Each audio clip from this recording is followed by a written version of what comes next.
Duvid, Tauber. What is your company? Easy Energy Services. Easy Energy I see it over there. What is it you We're guys an do? energy-related company. We're consultants. We look on the energy from your property with a holistic approach. First and foremost, look on your electricity bills. We're a data-driven company. We get your information from the utility accounts.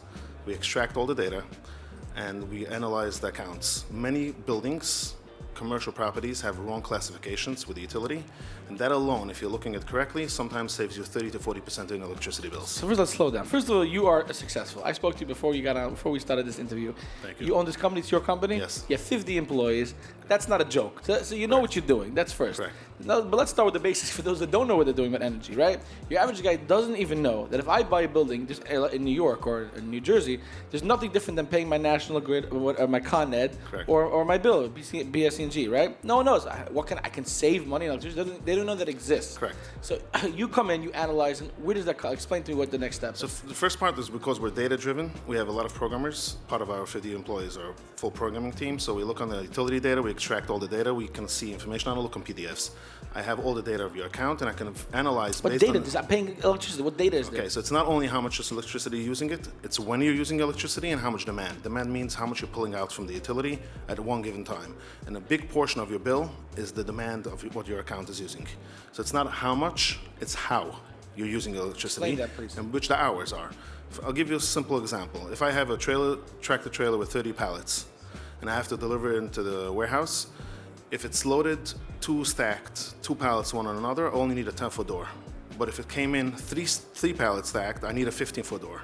The utility tells you, if you want me to deliver you always electricity at your one peak time in the morning when you're putting on all your equipment when it goes up very much and then goes down, I have to have enough power, energy in your place. I can't give it to someone else. So I'm charging you a demand charge. You're demanding from the utility a certain amount. So they look on your highest number in the month. Based on that, they will charge you on your bill. It's a huge portion on your commercial property bill. So every type of account, depending on what it's using, I'll give you an example. A shul, which is using weekends. Wedding hall, in the evenings. It's cheaper at night, electricity, than it's a commodity. It's cheaper at night than by day, because supply and demand. And therefore, that kind of account could be differently billed by the utility and save a lot of money on the electricity. In other words, the utility is not there to save you money. Correct, but it's always, sometimes it's just a typo of the person who created No, I mean to say, account. just to explain the problem, right? The company the utility company, they'll charge you. They see peak, they'll charge you the whole month peak, and you'll tell them, hey, it's not the way it works. That's a very simplified thing of what you do. Obviously, it's a lot more complex. So explain that to me. So we have all the data of the utility charges, how it's written. We have everything in our system. We look on your actual account, and based on that, we go to the utility and we ask them to change the account. That's the first and foremost thing. Simplistically. Without doing anything on your property, you just save money. Right. In addition to that, we do bill audits. Believe it or not, 50% of bills that I look at, commercial, multifamily bills, hallway accounts, for example, on a multifamily property, 50% of them have mistakes. Overcharges and different type of mistakes. Really? Correct. And specifically with the smart meters, it's even worse. How do you fight that? So that's why we have smart sensors, and we first go back on the accounts. You have your own sensor. So we have very smart sensors. It's clip-on, clip-off concept. There's a camera right there. You can show it. It's a clip-on, clip-off concept. You can put it on. A property manager can buy over those. It's a one-time fee, and it's theirs. We give them exact instructions how to install it, or we can have our installers install it, and they can see everything online. Exactly, they can get notified if something is going on too high.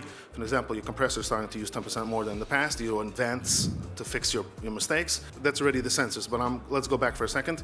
We do bill audits. We find mistakes, actually on mistakes, and we get back customers huge checks, and that's before doing anything. But in addition to that, we know very much the exact rules of Local Law 97. Everybody talks Local Law 97. What do you do in Local Law 97? So first of all, it starts with Local Law 84 to gather the information correctly of your accounts, to understand what your building does, how to submit it to the city. That's going to generate your fines for Local Law 97. So we first and foremost supply all our customers with all those numbers automatically. We have all the calculations in our system. But in addition to that, we have one service that nobody offers. We go down to your property for a small fee. We actually measure and take all the items of your property that it has to do. We give you exact cost, how much it's going to cost to actually do the job, how much incentives we can get you from the utilities. We actually bring you the incentives from Con Edison, PSEG, National Grid, whatever it is, and then how much it's going to reduce the emissions in your property. So you know first to tackle whichever is going to give you the best return on investment, and in addition to that, figure out exactly how much emissions are going to go down, so you're ahead of the game with that. So without getting technical, and I don't think it matters, right? If somebody has a property, it's a no-brainer to call you up, right? How do you get paid? I'm assuming a percentage of the money you save them. Am I right? But it depends on which service. These are just a one-time fee. It's being paid.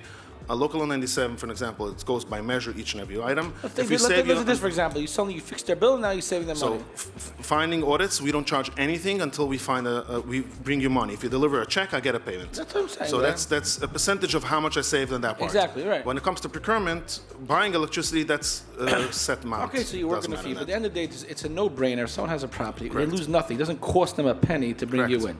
So, first of all, I'm assuming you have competition, right? So each and every service that we offer. I just want to stop you a second. Everyone talks about energy. I'm in the energy business. I call them up. I save you energy, Correct. right? So is that not what you do essentially? Difference from me, myself, and others, because I said before, I come from programming, so I have a full data company. Every single service that I offer, companies live just off that. For example, bill audits, people live just on bill audits. For sure. On censoring, going around to figure out, electricians are just live off that. We're able to do a holistic approach from all sides to tackle it because we're automated. I'll explain what you mean. You mean to say you take an overall approach, that you're able to take a multifaceted approach Correct. and look at it. So it's really a no-brainer in someone So calling if you look on this poster, for an example, I have a commercial building. The last one. Yep. This is an office building in Jersey, 500,000 square feet. This actually person installed $4.5 million worth of a new HVAC, controls, lighting, everything. He didn't take out a single penny out of his pocket. From the $4.5 million, we brought him a $1 million grant from the state. In addition, the $3.5 million was billed in his electricity bill.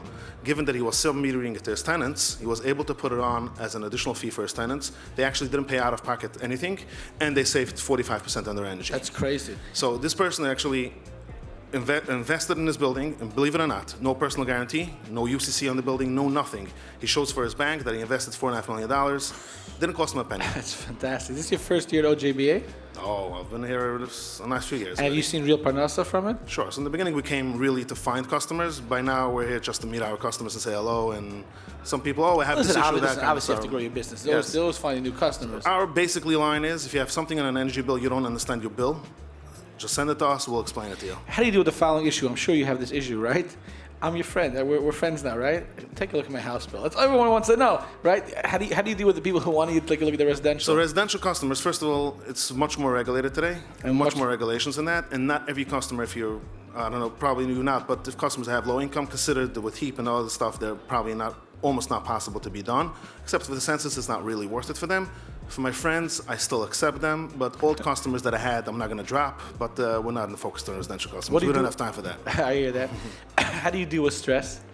So we actually, in the last few years, I've implemented with a professional something called Getting Things Done.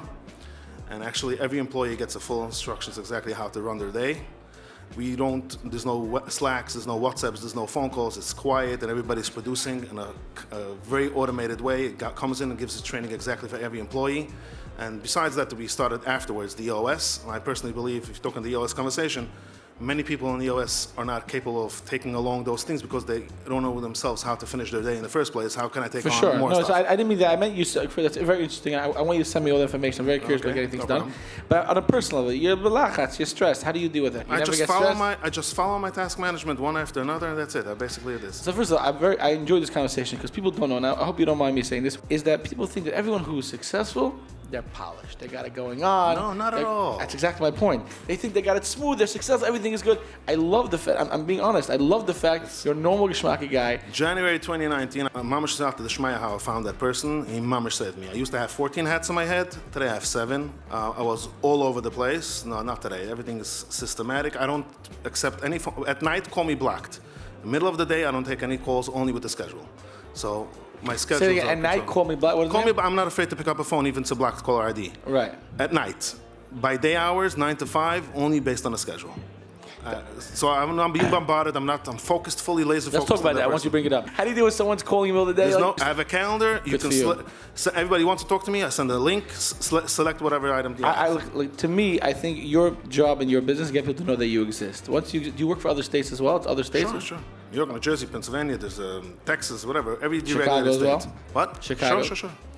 It's a pleasure. We have to smooth more with you. Send me that video. I'd love to know more. No problem. Yes, Thank you guys, so thanks much. so much. Appreciate it. You did a great job.